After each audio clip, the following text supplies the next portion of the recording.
We're just going to give it a minute until we get some folks in, and then we will begin.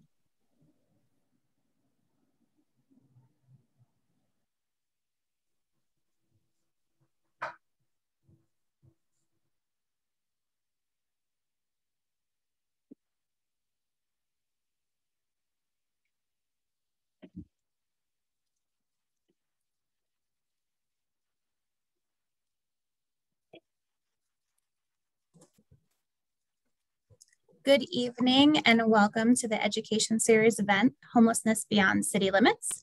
My name is Meredith Ritchie and I'm the Director of Communications at the Colorado Coalition for the Homeless. Tonight we have some very exciting guests who I am excited to show who they are to you. So first we have Lindsay Mate, who's with Pitkin County Human Services, Greg Moore, Homeward Bound of the Grand Valley, Michelle Crandall, Volunteers of America, and Sean Hayes with the Colorado Coalition for the Homeless. Tonight, we're going to talk about that homelessness extends beyond just Denver or just Colorado Springs or just Boulder, that homelessness can be anywhere and everywhere, and that there are tons of services that are happening throughout our state and efforts that are going on all over the place. And here's some of the intricacies that we're going to share tonight. For a little housekeeping, first things first, you'll see at the top of yours or at the bottom of your screen that there's a Q&A feature, which you will be able to post your questions into, and we will try to get it to as many that are applicable to our conversation as possible. I know that there are tons of questions about homelessness, but really try to focus tonight on homelessness outside of Denver or outside of Colorado Springs. Then you also will have the chat feature, which is just a space for you and other people who have joined the conversation tonight to chat amongst yourselves. We will not be monitoring this, but if you want to share information or have other conversations, feel free to use that space. But if you have a specific question for a panelist, please post it in the Q&A section. I'm going to stop sharing my screen for a second. And then we're going to have Lindsay up first. I'm going to share her presentation. So just give me 1 second to get myself situated. Of course, easier said than done, right? That's not the one I wanted. Wrong one. Okay. Of course. There it is. Okay. Sorry about this, everyone. I just said we were working on our screen sharing, and here we are. Okay, so without further ado, Lindsay, go ahead. Thank you, Meredith. What a great introduction. It's so nice to be here and talking a little bit about housing and homelessness for us in Pitkin County. If you don't know where Pitkin County is, that's where Aspen, Colorado is. And we've had quite a few developments over the last year with some insurgence of funding to be able to really start to build an infrastructure and system of care around housing and homelessness in our area. Next slide. So I'm just going to talk briefly. You know, I work for local government. So human services and local government and the role of how we've helped kind of build our homeless response system. So if I backtrack and start pre-COVID, before COVID, we had kicked off a housing stability coalition that we were able to convene. And I think that is one of the roles of government that we can do. We can bring a lot of partners together in one area of focus. So for us, it was really around housing, the housing crisis in our rural resort region, and homelessness and addressing this. So in 2018, we kicked it off. We had over 150 community stakeholders, both we had elected officials, neighbors, individuals who are experiencing homelessness, all come to the table to start doing some strategic planning and visioning around where we wanted to see our system of care move. Next slide.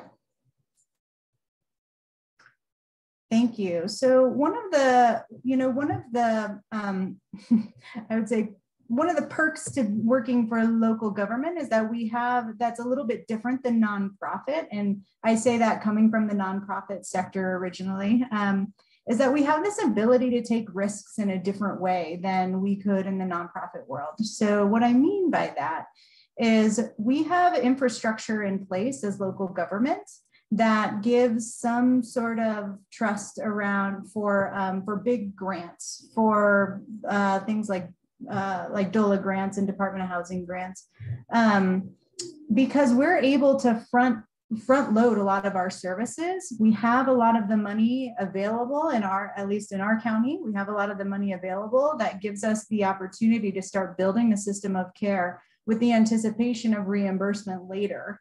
We also are really lucky there's other ways that we can kind of flex into this ability of taking risks. And it's that we have resources that are just beyond the scope of human services. So we have very close relationships with other departments, like with other county operations, like Public Works and the landfill and open space and trails, law enforcement, in different ways that we were able to leverage our own infrastructure to help facilitate some of the kind of the hiccups that come up along the way. So for an example, we had our airport send an electrician to our safe outdoor space to help people with their cars to get, or to help people, sorry, not an electrician, a mechanic, to help people get their cars fixed, so that they're able to actually move from that place to another if they, and then we also were able to use our landfill for dumping,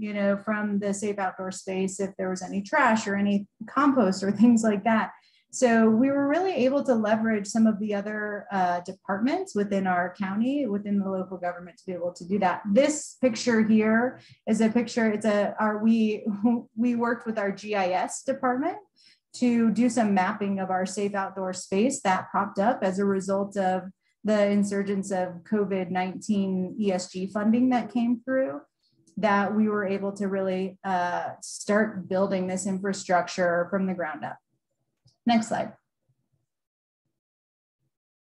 The other thing as local government that we have is that we just have a whole lot of institutional experience. We have been on the front line of dealing with different types of issues, and housing and homelessness comes up through all of them. So our child welfare, right? Our child welfare programs and senior services, and we're seeing kind of where a lot of the gaps are just based on the mandated services that we have and that we're responsible for. So we have that reach and scope that way. And then the other thing I think for us in Pitkin County is that we have a ability to build up programs and that are needed based on formal needs assessments in our communities. We see where the gaps are. We can help develop a program and then hand it off. And this is a perfect example, the COVID ESG funding that came through, we got almost over $1 million to help support building this infrastructure in our area. And we know that as local government, we're probably not the right organization to be holding this kind of work. So what we've done is build this up and then work with a lot of our partner organizations to start handing off the work. So that's something as well that we, once we get to the kind of implementation and evaluation piece, that's where we're ready to start handing off a lot of the work. We do a lot of the organizational readiness, convening partners, bringing people together, doing the program development, developing the policies and procedures, and then being able to contract that out. Next slide. Great. And I think one thing that's unique about Pitkin County is that our local government has a lot of trust in our community. I don't think that is the way of every community. I'm sure there's others that are that way, but we're really lucky that way, that not only do we, because we are seen as conveners and we bring people to the table to identify and bridge some of those gaps that come up through our needs assessments. We put a lot of our a lot of the work that we do, we put into building community awareness and partnerships as well. We're lucky in Pitkin County, we have a mill levy tax called the Healthy Community Fund, which allows, we have a citizen grant review board. So the taxpayers who come together and make decisions about a pot of about $3 million that we grant out to help build a social safety net. So because we're facilitating and helping to convene a lot of those partnerships and thinking creatively about how we bridge some of those gaps, we have just built an immense amount of trust in our community. Next slide. So this goes along with that, with the piece of the Healthy Community Fund or the mill levy, is that not only do we convene and bring people together, but we have this community that really cares and brings leadership and vision, and really we can't do it without our community partners. We can help develop the programs, but because we're small and we're rural, we don't have a lot of staff. So we're small and mighty, but we have to have community partners that help us with the visioning and actually boots on ground work that are attending to a lot of the issues that are coming up. So we're, so thanks, Sean. I know, aren't these great pictures?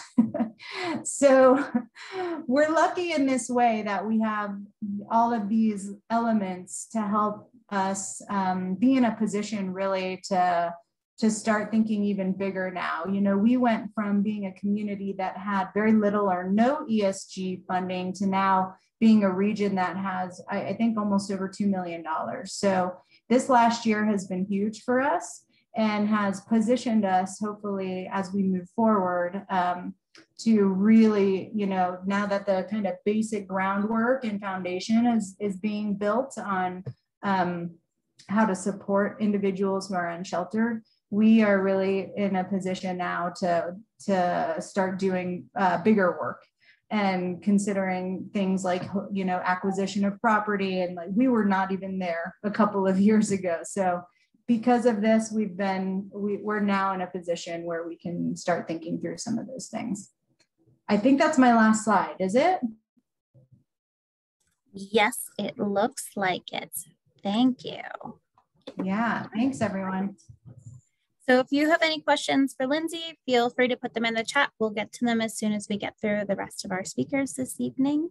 And with that said, we're going to turn the mic over to Greg. Thanks. My name is Greg Moore. I'm the Executive Director of Homeward Bound and Grand Junction. We are part of the Grand Valley Coalition of the Balance of State. That's Mesa County, Rio Blanco, and Moffat counties comprise that region. The great bulk of our area is highly rural. A lot of it is flat out unpopulated and sagebrush. So the communities are spread out, and Grand Junction happens to be the largest community in the region. We're 240 miles from Denver, roughly 260 miles from Salt Lake. So Grand Junction ends up being a regional hub for services. I really appreciated what Lindsay had to share because she covered a lot of the really crucial elements. I think in what I'm going to show you, you're going to see how a community partner functions within that sort of structure that she was describing of government agencies, local partners, and the cooperative work that's required to make all of this work. So I'd like to just move on to my next slide here. If I can figure out how to make this work. There we go. The Board of Directors of Homeward Bound has laid out a vision of what we do, and you can see that we focus on love and service to move people from surviving to thriving. When people are houseless, homeless, they're in survival mode. And we want to change the perception that they have of themselves, change the perception of that the community has of homelessness in general and individuals that are involved in it. And we do that by using a housing first model, building a sense of community both within the individuals and with the larger community as a whole, creating a safe place for people to be, and then providing service in a humble fashion and maximizing the resources that we make available to people. So we identified some strategic priorities for us to follow: services delivery, operational stability, staff development, future opportunities. Now, Lindsay mentioned the whole service delivery. That encompasses what we call situational triage, which is just when somebody comes to us, having the opportunity to sit down and say to them, where are you at? How did you get here? What kind of things do you need? How can we be of assistance to you? And we have a whole range of things that we do to do that. And as a nonprofit, the financial stability is always an issue. This particular presentation you're seeing was put together because we were talking to funders, grant makers, about what we're doing and how we're doing it so that we can continue to provide the services. In a rural setting, that's particularly challenging because the range of opportunities to acquire funding is much more limited than it is in a metro or urban setting. So we have to reach out across the state and even across the nation in how we gather the resources financially to do this.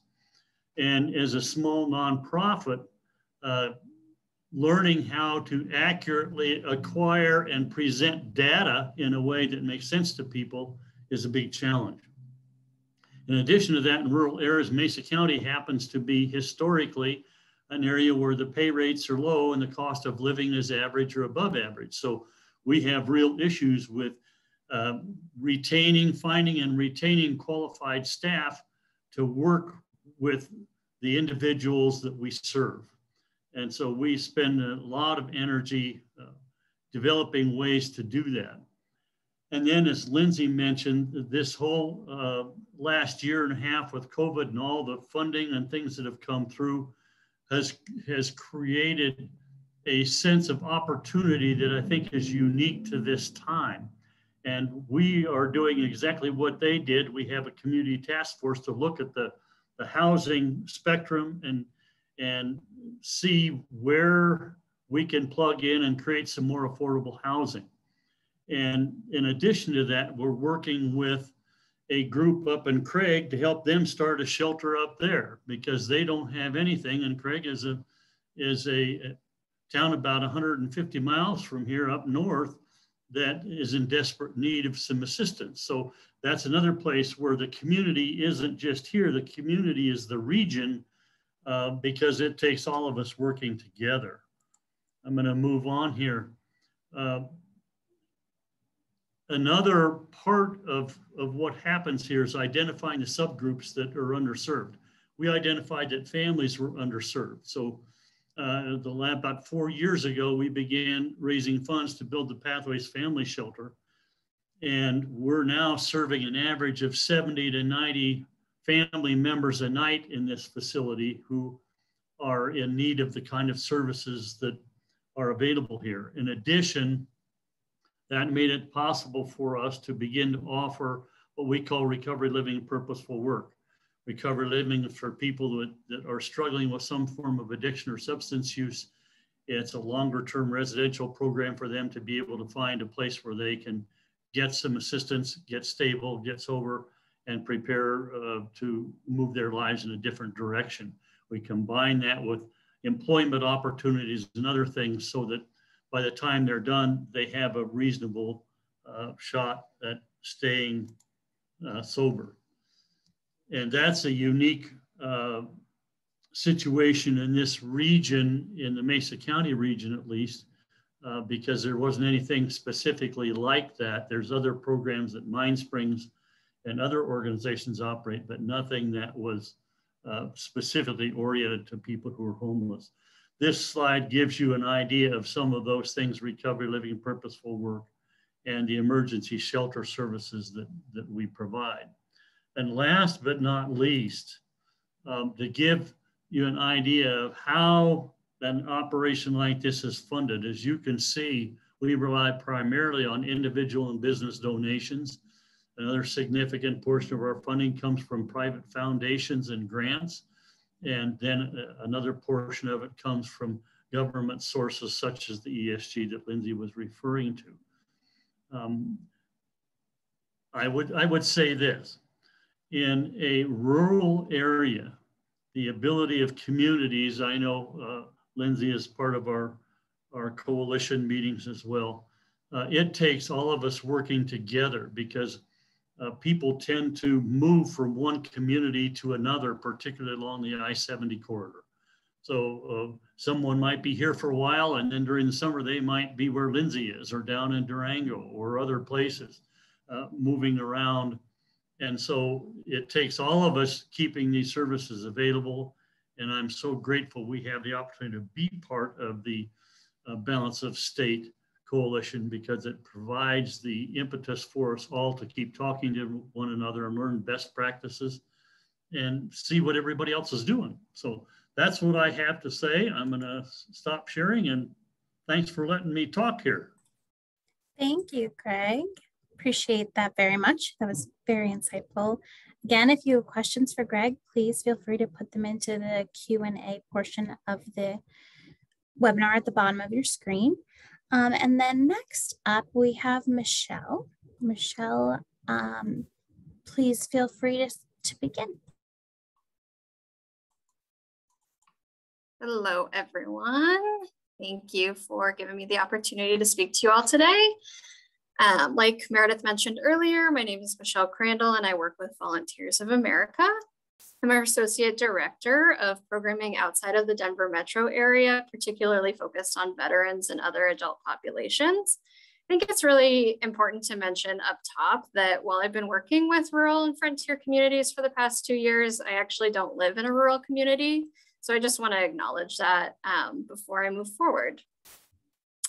To give you a little bit of background on Volunteers of America, we were founded in 1896. This is actually our 125th anniversary this year. We operate 57 distinct programs statewide in those 4 buckets. And you might know us from Meals on Wheels. We're actually the largest provider of affordable housing in the country. We have youth programming, veteran programming, shelter and safe house programming, and more. Today, I'm going to mostly talk to you about housing programs for veterans, and then also another program that we operate that I oversee, but then really just open the conversation to what me and my staff have noticed about what homelessness looks like throughout the state and areas where we've stepped in to help. So our biggest program throughout the state that actually is statewide is our Supportive Services for Veteran Families program. We've been operating that one since 2012, but it was actually in 2017 where we expanded services to provide coverage for all of Colorado's communities. We also operate a shelter in Durango that serves veterans as well as other family members, and then transitional housing services in both Durango and in the Denver metro area. We have one other program that serves both Denver Metro, Front Range, and then also some surrounding communities called the Colorado Rapid Rehousing for Reentry program. That was established in 2018, and it's a partnership between us, the Division of Housing, and the Colorado Department of Corrections. With this program, we're able to house people that are justice involved and exiting incarceration without a housing plan, and those that might just have justice involvement but are currently experiencing homelessness. With this program, about 2/3 of the counties we serve are actually frontier and rural communities. Thought it'd be helpful to give you an idea of what I mean when I'm talking about urban, rural, and specifically in the context of this presentation. I'm going to use the Colorado Rural Health Center's definition of designations. So for rural communities, which are that like grayish color, that is a non-metropolitan county with no cities over 50,000 residents. And then for frontier communities, which is that darker blue, that's a county with a population density of 6 or fewer residents per square mile. So as you can see, in this definition, in this designation, places like Mesa, Pueblo, Weld County, or Greeley, I'm actually not directly referencing, but we still do offer services there. So just generally, what does homelessness look like in rural and frontier communities? From what me and my staff have experienced, it could be out on a farm. So abandoned barns people tend to stay in, under farm equipment, sometimes in ditches along the side of the road. Colorado is a beautiful place, so we have a lot of people that are out camping on BLM lands. In the national forests, we work with a lot of park rangers. We also see a lot of people coming in from other states and ending up in motels. The picture in the middle is actually from a hotel in Kit Carson, Colorado, out on the Eastern Plains near Kansas, where they have people just frequently coming across the border and they let them stay there until they're able to figure out their next move.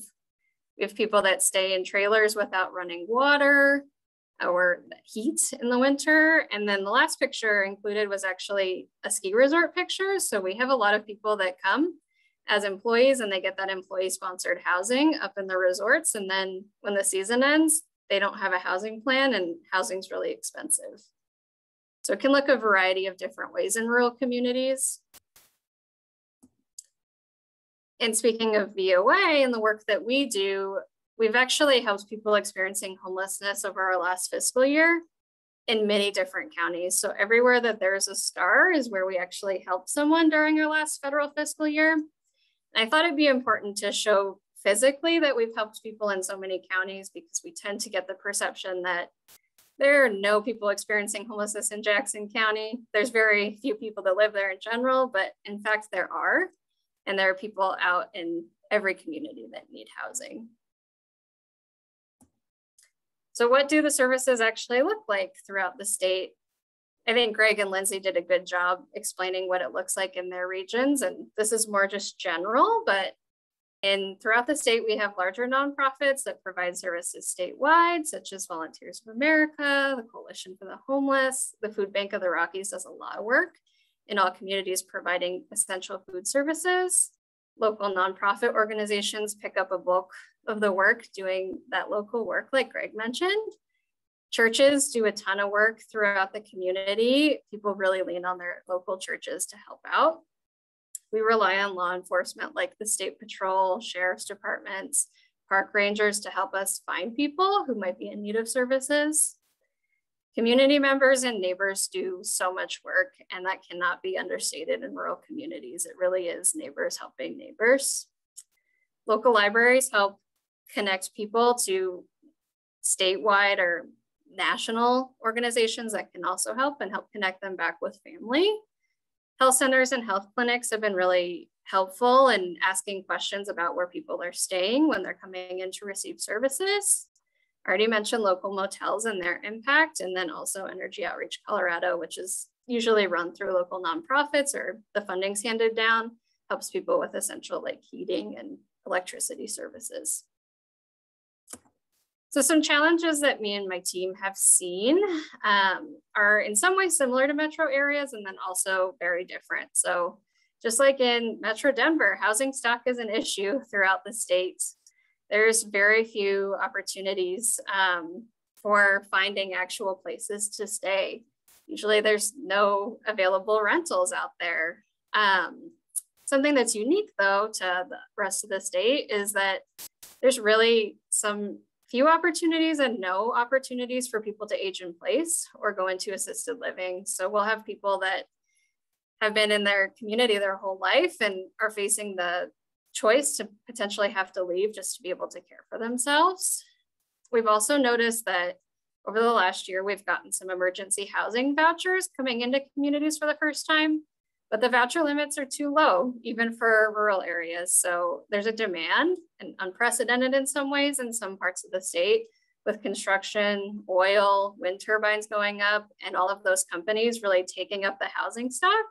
And landlords and property managers understandably wanting that higher income, not wanting to take a voucher. And then just generally there's fewer resources. So I work with veterans primarily, and there's one housing program. It's usually not a voucher and it's not long-term, so it's the best we've got. And then if we're out outreaching veterans, we come across other people that need assistance, and there might be few or no opportunities for some folks, particularly in the frontier parts of the state. Some solutions that we found that have been really helpful: neighbors, like I mentioned earlier, people opening up rooms in their home or just saying, hey, I know somebody, or giving that extra shot. And then also building affordable housing and being more forward thinking as governments and local community partners of what we might need in the next few years to come. And actually building the housing. Fremont County has a really good permanent supportive housing program called Journey Home that they built a couple of years ago in a rural part of the state to help meet their needs. So I wanted to end my presentation on just some responses from my staff and what they said they liked with working in rural and frontier communities. It really is people's homes that they're working in. They're working with their neighbors. It's personal, there are close relationships, and it's everything. So I think that's just great to see. If you want to get involved, each region in Colorado has a continuum of care that's designed to coordinate, facilitate services for people experiencing homelessness and consolidate funding to make sure it's being used most appropriately. I think Sean's going to talk about that a little bit more, so I will let him get on with his presentation. I do have my contact info here that I'll just put up briefly in case he has any questions or wants me to connect you to anything. Wonderful. Thank you so much, Michelle. Appreciate it. Sean, you're up. Again, if you have any questions, I know that this might be a lot of new information for folks, but no question is the wrong question to ask. So please feel free to let us put it in the chat. You can put in an honest one if you'd like. And you're also being quizzed at the end of this, and it is going to matter. So just let you know. I'm just kidding. All right, so I'm going to share my screen. I'm going to, at least for now, start my video. Thank you for having me. Thank you, Meredith, and the communications team at CCH for hosting this. Is everybody seeing my screen? Yes, you're good. All right. So my name's Sean Hayes. I am, my title is Balance of State Continuum of Care Coordinator, and I work for the Colorado Coalition for the Homeless. I am stationed out of Denver and work with a lot of the rural parts of the community. Actually, I'll be showing the same that Michelle just showed in a minute. But today I wanted to give you information about the Balance of State Continuum of Care, TCH's Rural Initiatives Program, which is the team that I work on. And then also just a little bit about the Emergency Solutions Grant. I'm not an expert by any means, but just to give you some information, because that's a big part of the work that we do as well. And then I also hope to provide information on how these programs work together, along with others, including my colleagues on the line today, to address homelessness beyond city limits. So we'll start with Balance of State Continuum of Care. So this is a map of our geographic regions. The reason that I show this is just to kind of give an idea of, well, one, the sheer geographic size of the Balance of State Continuum of Care. Also, just to note, if you noticed in, I think it was Michelle's presentation, where she showed a map that had different regional outlines. And so you'll see that actually a lot in different services. We tried to align our map with our partners, but also geographically, so it made sense with mountain communities, plains communities, those kind of things. And so that's why it looks the way that it, or the regions were drawn the way that they were. And I'll explain more about why that's important with continuum of care stuff soon.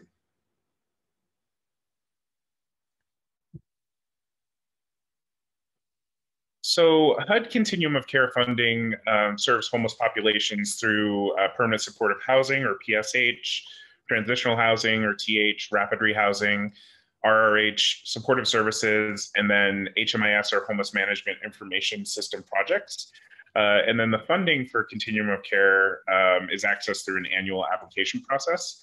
The reason, or with the continuum of care funds, HUD requires you to have a continuum of care formed in order to request DOT funding, but that also includes other types of federal funding. If you've heard of the Youth Homelessness Demonstration Program or Emergency Solutions Grants, for instance, having the continuum as as a backdrop and a support system for those types of funding are required. And so one of the reasons we set up a COC was to make sure that we had access, and especially rural parts of the state had access to that funding. Each continuum designs and operates their COCs based on values and missions, and there's also HUD guidance around what a COC needs to look like. And then balance of state COCs, whenever you hear that term, are developed to serve rural and non-metro communities. So kind of going into some history, CCH back in, I believe, 2000, and it's on the slide, so that must be true, helped develop the balance of state COC, and it was done with an idea of being able to access this funding and making sure that rural communities don't lose out on helping populations experiencing homelessness. The balance of state continuum of care is not a program of CCH. It's its own entity, but as CCH has supported its work and growth throughout the years. And then we also are voted as the lead agency for the continuum, and also the HMIS lead for the continuum as well. So again, with continuums of care, they're developed in order to request HUD and other federal funding. In Colorado, we have 4 continuums. So we have the Pikes Peak Community Health Partnership in Colorado Springs, El Paso County, MDHI, which is the 7 metro Denver suburbs, basically, in Denver, and then Northern Colorado, which consists of Larimer and Weld. And then the rest of the state is designated balance of state continuum. So that's 54 counties split across 10 regions. And then we have a governing board of representatives, including Greg and Lindsay on this call, that make decisions and are authorized to make all decisions in regards to the continuum of care. And so that's the governing body of the work that we do. So I wanted to give you an idea of some of the funded projects that are funded by COC funds. Their Division of Housing receives funding and operates in multiple counties with a permanent supportive housing program. Grand Valley Catholic Outreach, which is a community agency in Grand Junction that works along with Homeward Bound. They have 3 programs, 1 rapid rehousing and 2 permanent supportive housing that they receive COC funding for. And then the remaining currently in the balance of state are CCH subgrantees. And again, one of the reasons that CCH grants to a lot of agencies is we found that CCH had capacity to be able to do some of the administrative or take on the administrative burden of programs. And so it helps, and it does help in smaller communities or smaller agencies where taking on a HUD grant is really difficult. And so we operate rapid rehousing programs, a permanent supportive housing program, and then also a transitional housing program. So a lot of my position is around some of the duties that are required of a COC. We conduct point-in-time counts every year. We have sheltered counts every even year, and then unsheltered and sheltered counts every odd year. And so a point-in-time count is a process of surveying clients who are experiencing homelessness at any one point in time. And HUD usually designates one of the remaining 10 days in January as the night of a point-in-time count. And so we are responsible for conducting that. Also a housing inventory count, which is separate because the housing inventory really focuses on any resource in the COC that provides a type of housing to people experiencing homelessness. So that could be that rapid rehousing, permanent supportive housing, transitional housing, regardless of whether or not they receive COC funding. So we try to get a full list. We're also responsible for developing the coordinated entry system in the balance of state continuum of care. And so the governing board and the coordinated entry committee developed policies and procedures that communities could use, along with different appendices that they could use to begin a coordinated entry system. And we operate regionally in the balance of state. And so each region, based on that map that you all saw in the beginning, has its own coordinated entry system. Main components of coordinated entry are really bringing down barriers to getting into housing and focusing on those with the most need for housing, getting them access, helping with prevention and diversion in case there's another option outside of going into homelessness or staying in homelessness, doing an assessment, and I spelled triage wrong. We can edit this out. So the VI SPAT assessment, which I'm sure is people may have heard about if you've been involved with coordinated entry at all. Prioritizing and creating a list of those that are seeking services, and then working through that option once they are referred to housing and any eligible things that they choose to accept. Going into some achievements around with coordinated entry, we started the system in 2017. We also started participating in this initiative called the Built for Zero initiative. And actually Fremont County in, or Canyon City area, they were just recently acknowledged for bringing veteran homelessness to functional zero in 2021. And it's the 14th community in the United States to do so. And if you haven't heard functional zero before, it just indicates that all veterans in the community at that point are now housed, or veterans who are experiencing homelessness. And so they're working more with a real-time list and able to get people placed. And so there isn't that wait list for veterans. And now they're going to be working on other populations that are experiencing homelessness. So that's really exciting. And then also just with COVID-19, the sheer work that went into the point in time count this year, I think, is an achievement, and being able to do an unsheltered count as well, utilizing safety measures, and also just considering that it's the only nationally driven survey of homelessness. We really wanted to participate in that, and I think the community did a great job with that. So part of the work that we do, you heard a lot about the regional coalitions. And so because we're a regional structure, our board members work with their local communities. And sometimes that's developed from the continuum of care. And sometimes the continuum of care is kind of latched on to places that are doing this work. And part of the work that we do is develop committees to move work forward. So right now we have our coordinated entry committee, funding strategies, data and performance, governance, and funding strategies on here twice. It's always fun to see the mistakes as you're giving the presentation. And then the HMIS statewide collaborative, or the Homeless Management Information System statewide collaborative, which does a lot of work around maintaining and I wouldn't say perfecting our HMIS system. It's always a work in progress.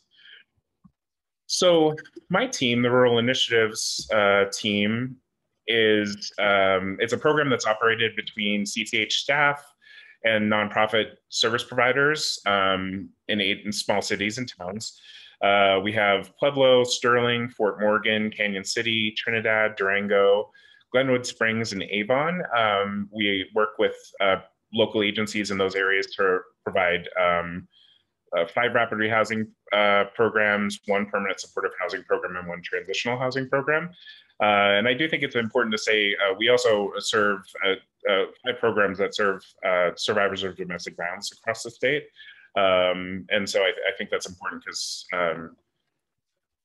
it kind of shows some of the need that was there and that the COC has helped fulfill because there weren't enough providers for survivors of domestic violence. But I will also say that those agencies that we work with, they have other programs outside of the COC funded programs as well, and that's important too. And our RI team is funded through the Balanced State Continuum of Care funds. So what the programs do themselves in the agencies is they provide rental assistance and supportive services to help families move from homelessness to housing stability. The partner agencies that we're subgranting to provide that direct assistance to clients, case management, housing counseling, all of that stuff. And then our staff in Denver provide program management, administrative support, housing counseling, supervision, grants management, reporting is a huge part of it, and accounting services to those regions. And then for the RI team here at CCH, these are the programs that we operate, which I already showed you a list of this, so I won't spend a ton of time on this. And last but not least, I just wanted to talk about the Emergency Solutions Grant because it's a little, it's a separate program, but it also works in coordination with COC funding. We are subcontracted through the Division of Housing, and our ESG funds specifically rapid rehousing and homeless prevention programs. We have programs in Grand Junction, Durango, Alamosa, and Cortez. And then that operates 6 rapid rehousing and 5 homeless prevention programs. So similar to COC, but ESG, I think, expands a little bit. They provide rental assistance, supportive services. That could be arrears, security deposit, application fees to help people get out of homelessness. And then similar to the COC funding, our rural partner agencies provide that direct assistance. And then here, my manager works with program administration, support, accounting services, reporting, all of that kind of stuff for the programs. So I think just kind of in closing, the Balance of State COC is a big program, and I think a lot of times you hear like, what is the COC doing? But we're comprised of a lot of different partners from a lot of different places.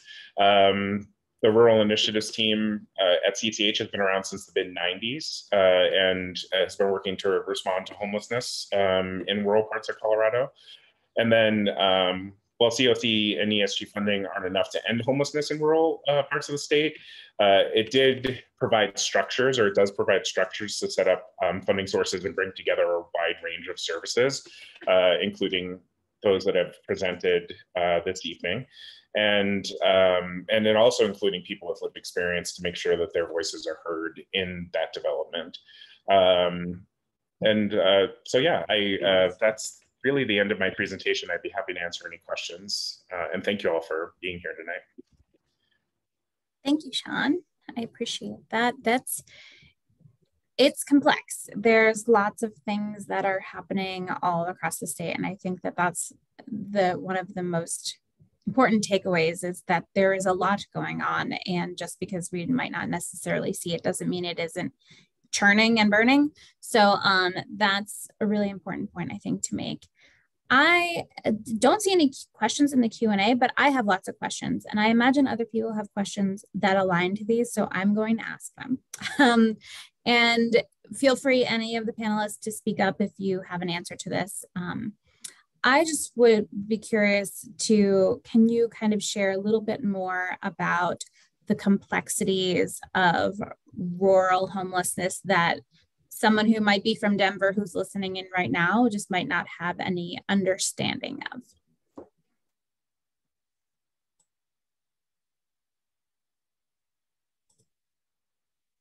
Anyone? I have a few things that come to mind, but Greg, you unmuted, and I feel like you have direct experience. I was just thinking of, take the Denver Rescue Mission, for example, downtown.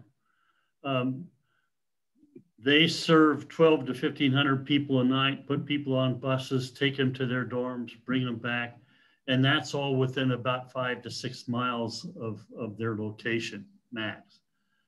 The distances in a rural setting make providing services much more challenging because of the fact that we're widely separated, not only in terms of towns and facilities, but from other supportive services that in a metro area are much more readily accessible, i.e. health clinics and that kind of thing. And combine that with a smaller pool of people to provide the services, but approximately the same percentage of the population typically, or even more in some of the mountain communities that are homeless. And so the challenges magnify because of that. You combine that with the fact that typically there's a much smaller pool of resources to provide those services. So it becomes logistically a much more difficult proposition to effectively address, I think. I think it can also, there's ways that like the federal government and or state and or school systems define homelessness. And I feel like in rural parts of Colorado, you're going to see a lot of couch surfing, which is not accepted as homeless by a lot of different types of programs. Doubling up with people. I think Greg was talking about this, but I think that that's important because it doesn't look the same. It's similar in expression, but it doesn't look the same. And a lot of services are wrapped up in a very metro urban to speak to that. And so that can become a challenge when you're trying to deliver services that fit better with rural parts of the state. Yeah, another thing I think that Sean, that ties into that, two things.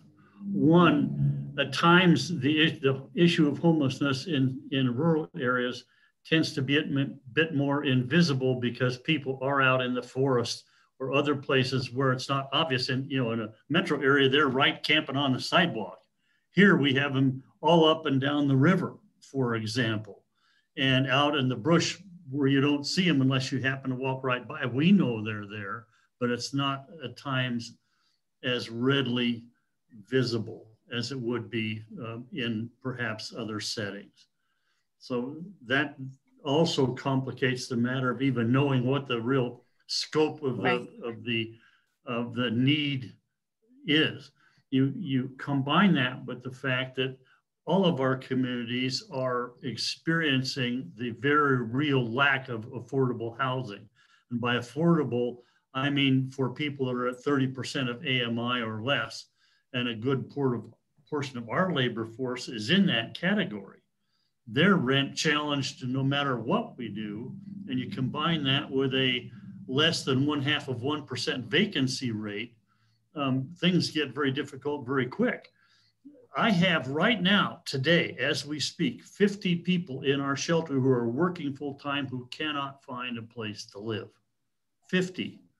And that's out of a capacity of 250 beds. That's 25% of our population, or 20% that are working, that are simply unable to find any housing of any kind that is affordable for them. That's a big problem. And it's generating some of the houselessness and homelessness that we see. Yes, absolutely. Thank you for those points. You hit on all the ones that I was thinking about around unseen homelessness when we're talking about the difference between very visible homelessness on the streets, whereas it's much more complex when you're trying to find someone you don't even know what the issues might be or the scenario might be that you need to enact if people are camping in different spaces that are not quite as visible. And that is including to the community members. So not just to service providers, but also to the community to say, oh, we don't have that problem here. Well, just because I can't see it as that community member. So great points. We have a few other questions now. And the first one that I see, Sean, you're typing an answer, but I'm going to ask it aloud anyway, is that, are there tensions between homeless service providers and law enforcement in the rural and mountain communities, and issues with criminalizing homelessness like we see with the camping ban in Denver? Yeah, I guess I can speak a little bit. I can speak to both of these questions a little bit. Yes, I think yes. And the way that it looks, at least in our region, is like it's the U.S. Forest Service, right? So it may not be like a law enforcement officer, but we have pretty strong collaboration with local law enforcement, the Forest Service, open space and trails, because that's where, we do see a lot of our individuals who are unsheltered, who are they're camping, they're in the forest. So the tension is there because on BLM land and on some of the national forest land, you can have 14 days to camp. But if you are there for longer, then you have to move. And then we kind of are, it's like a game almost, like where it's like, okay, now you move to a new place, and then it just continues to kind of create this discomfort. And what I would say is that there was a time when we had no systems or infrastructure in place to help support that. But now that we have kind of more sleek referral systems to bring them into the system of care, we're able to reach more people. So our law enforcement officers in the Forest Service are feeling better because they have providers who can help support some of the individuals and help them. We're helping them essentially as well in the end. And then as far as the other question, I would say policies that criminalize homelessness.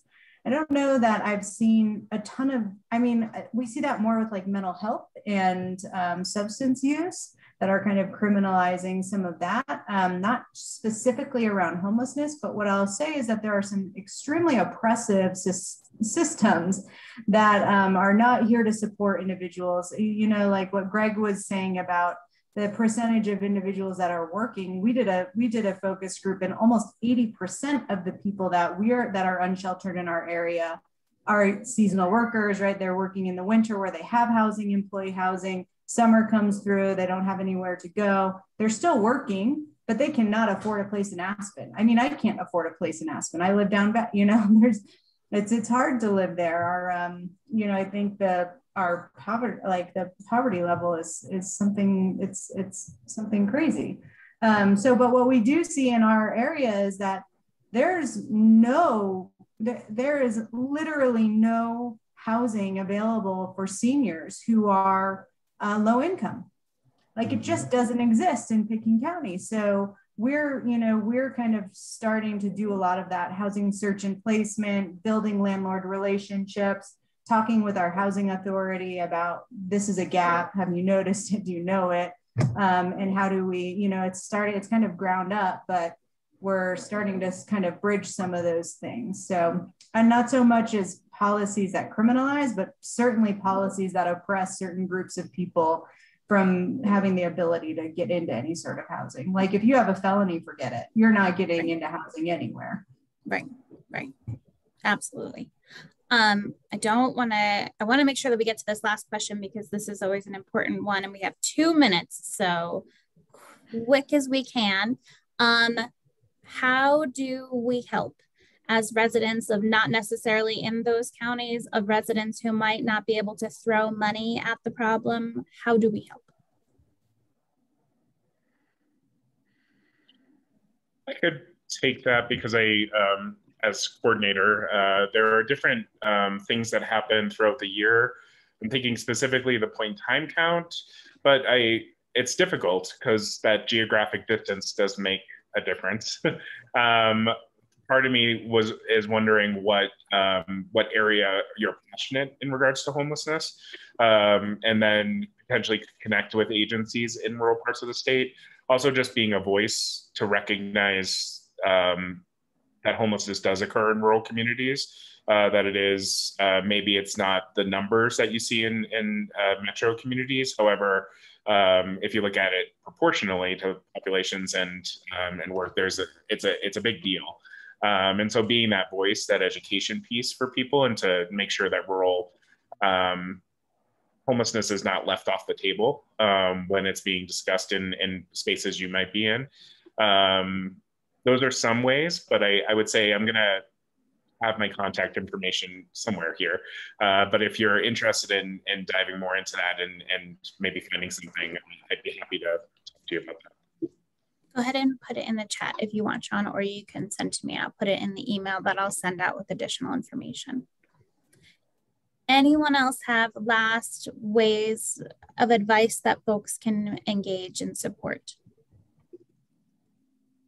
I think just this person is in the suburbs of Denver. We didn't really touch on suburban homelessness, but it does go beyond Denver, and the metro area is wider. And we have seen, you know, Arapahoe County maybe like passing things to Denver, and Douglas County passing things to Denver, and we need that voice too, that suburban homelessness exists. And there are local organizations to get involved in that do serve the suburbs, such as Volunteers of America, as well as the coalition. So happy to reach out to me too if you want to do any volunteering work. I think that is always needed too, as well as some of those events that go on throughout the year. It's important too to make an impact in the suburban communities throughout the metro area. I would just second that. I don't know of a homeless shelter that wouldn't be happy to have some volunteer labor, people that care and are willing to gain an on the boots on the ground understanding of it. Because if you want to do any advocacy at all, that's a great place to start and learn what's really going on. Then you can speak to it much more effectively.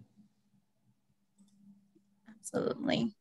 Well, we are out of time. That hour went by very quickly, and I feel like we just touched the tip of the iceberg, and there's much more to talk about. So hopefully we will schedule another one of these conversations in the near future.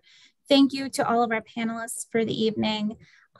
Anyone who joined us as an attendee, I will send out an email with additional resources, a link to the recording of this presentation, and feel free to ask any questions and I can pass you along to any of our presenters. Thank you all. Have a good night. Thank you, everybody. Thank you.